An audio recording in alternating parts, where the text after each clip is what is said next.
Hey guys, I'm Chanel and let's go ahead and get started with this tutorial. So thank you so much for taking a look at my video, and what I'm going to be doing today is just making my stock wig a little bit fuller. As you can see, the density of the wig is very thin and it's not a high density wig at all. Now some people may like the more natural looking wig, but I like for my wig to be a little bit more fuller because it's a wind blow. I don't want anyone to see actually the track. So what I'm going to do is section off the wig in two places, and then I'm going to start by sewing on some track to the middle of the wig. The reason why I start at the middle of the wig is because I want to make sure that I have enough hair to cover up the additional hair that I'm adding into this wig. And as you see here, I am just sectioning off the wig, and I'm going to put a clip just to pin up the top part of the wig. So I'm just going to take some old Indian version hair that I have stored away. I'm just going to take that and just sew it into this wig. And this is the thread that I'm going to be using. I purchased that at Sally's along with this needle. It's a curved needle. Now that thread is 100% polyester. It's similar to the nylon thread, and I like this thread when sewing in hair. The reason why I like it is because it actually helps the hair to lay a little bit flatter. But one thing you have to be cautious with when you're using this thread is the fact that it tangles really easy, so you can end up with knots and it's gonna probably slow you down a little bit. But as long as you don't use like a lot of thread, like long pieces of thread in the beginning, you should be okay. So I'm just trimming off the extra part of the thread. And now you're just seeing me measure. I'm measuring out the weave. I want to make sure that I go from side to side with this weave. I don't want it to be too long, so that's the reason why I'm measuring it out first. Then I'm going to take my needle and thread and put it through the track. This is the only time that I put the needle and thread through the actual track. When I'm sewing it down, I just go, like not through the width, I go under the width.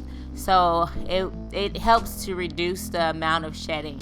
And it's a lot quicker because sometimes some of the wefts are a little bit too thick and it's hard to get the needle and thread through.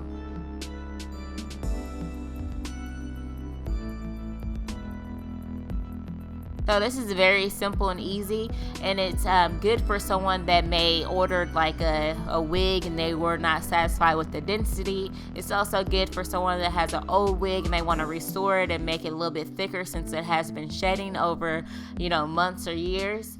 Also, this is a good technique if you want to add a little bit of color to your wig. Let's say you want to do some highlights or lowlights. This is a good way to add that to your wig. All you have to do is go purchase some color hair and add it to your wig. I mean, you'll see here in the video, I'm gonna skip sections of the wig. Like I'm gonna skip over a couple of tracks and then lay another track down.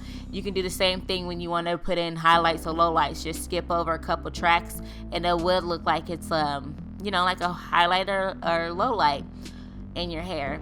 And you probably can tell that the hair that I'm sewing into this wig is a little bit more on the brown shade and my wig is more on a number 1, but it's gonna look awesome in the end because like I said, it's just gonna look like low light. So I'm not really too concerned with that. So I'm at the end of this now, and I'm just going to make sure that I put a couple of knots at the end of the track just to secure it, and I am going to go through the track and not under.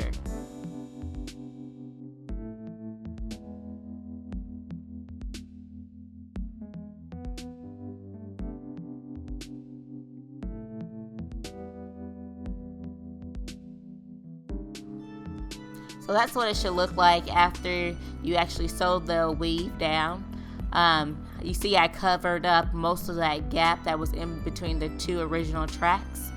And now I'm just going to skip over about 3 tracks and lay my next track down that I'm going to sew in to make it thicker.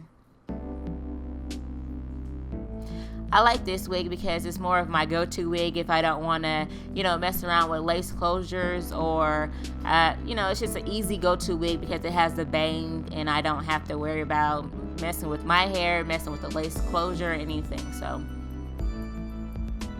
but yeah, this is pretty much the technique of it. And a little bit later on, off camera, I I did flat iron the hair just to make it blend in better with my wig.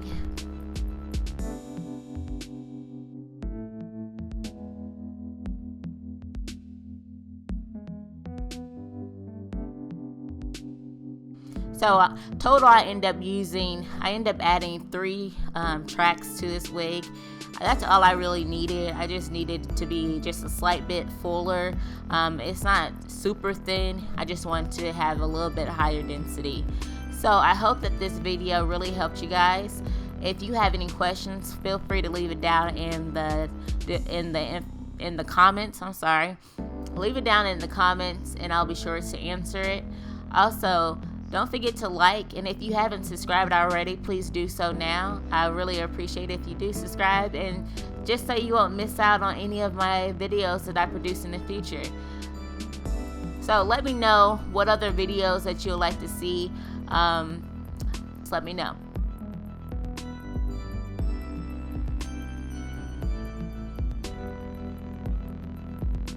And this is what the end product looks like. Just very simple, but it is thicker. So thank you so much for watching my video, and talk to you guys later.